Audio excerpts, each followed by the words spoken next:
दोस्तों एक बहुत कॉमन प्रोसेस होता है हमारे शरीर में स्वेटिंग होना, मतलब कि पसीने का आना। पसीना आना हमारे शरीर के लिए बहुत ज़्यादा फायदेमंद होता है और पसीने आने की वजह से हमारे शरीर के अंदर से बहुत सारे टॉक्सिक जो होते हैं हमारे पसीने के साथ हमारे शरीर से बाहर निकल जाते हैं। पसीना होने से जो टॉक्सिक बाहर निकलते हैं उससे हमारा शरीर बहुत सारी बीमारियों से भी बचता है। हमारा स्किन जो होता है वो भी मॉइस्चर होता है।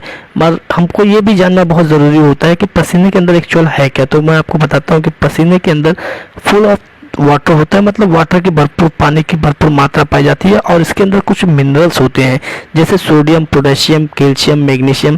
तो ये चारों हमारे शरीर के बहुत ही महत्वपूर्ण इलेक्ट्रोलाइट होते हैं। तो इनके लॉस हो जाने से, मतलब पसीने के साथ हमारे शरीर से बाहर निकल जाने की वजह से हमारा ब्लड प्रेशर जो है कंट्रोल हो जाता है। मतलब ये कि पसीना आने की वजह से हमारे शरीर का जो ब्लड प्रेशर होता है वो कंट्रोल होना शुरू हो जाता है।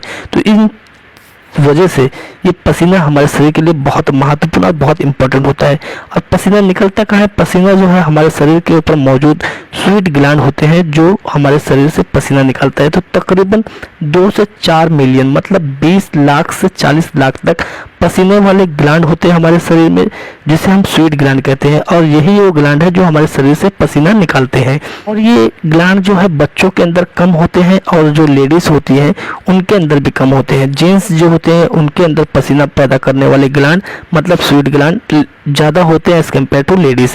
अब पसीना आने की वजह से एक बहुत बड़ा फ़ायदा ये होता है कि हमारे शरीर के अंदर जो पसीना निकलता है उसके अंदर केमिकल होते हैं, प्रोटीन होते हैं जो हमारे स्किन पे मौजूद बैक्टीरिया को किल कर देता है और हमारे शरीर के स्किन वाले पार्ट को अच्छा बनाए रखता है और उसके अंदर जो मॉइस्चर और शाइनिंग होती है उसको भी बरकरार रखता है।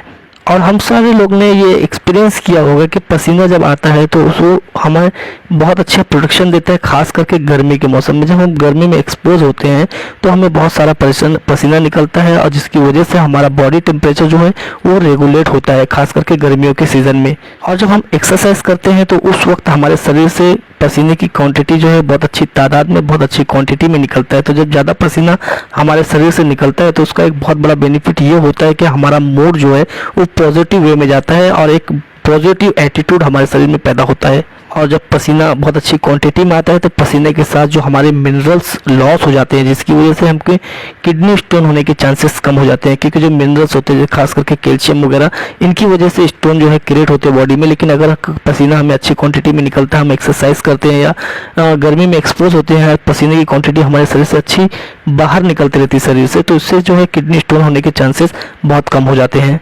और बॉडी के अंदर कुछ टॉक्सिक्स होते हैं जैसे लीड, कैडमियम और आर्सेनिक वगैरह हमारे शरीर के अंदर मौजूद होते हैं। तो जब पसीना निकलता है तो पसीने के साथ ये भी जो टॉक्सिक है धीरे धीरे हमारे शरीर से बाहर होते रहते हैं। ऐसे पसीने से कोई नुकसान तो नहीं है, लेकिन कुछ लोगों में पसीने की स्मेल बहुत आती है, बदबू बहुत आती है। तो इसके लिए हम सॉप है, मार्केट में अवेलेबल रहता है, पाउडर है, बहुत सारे स्प्रे आते हैं, उनको यूज़ कर सकते हैं। और अगर हम दिन में 2 से 3 मरतबा नहाते हैं तो इसकी वजह से भी हमारे शरीर से स्मेल कम हो जाती है। हाँ, एक बीमारी होती है जिसमें बहुत ज़्यादा पसीना आता है, जिसे हम हाइपर हाइड्रोसिस कहते हैं। तो इस बीमारी में कोई इतना बहुत प्रॉब्लम भी नहीं होता और इसका कोई इलाज भी नहीं है।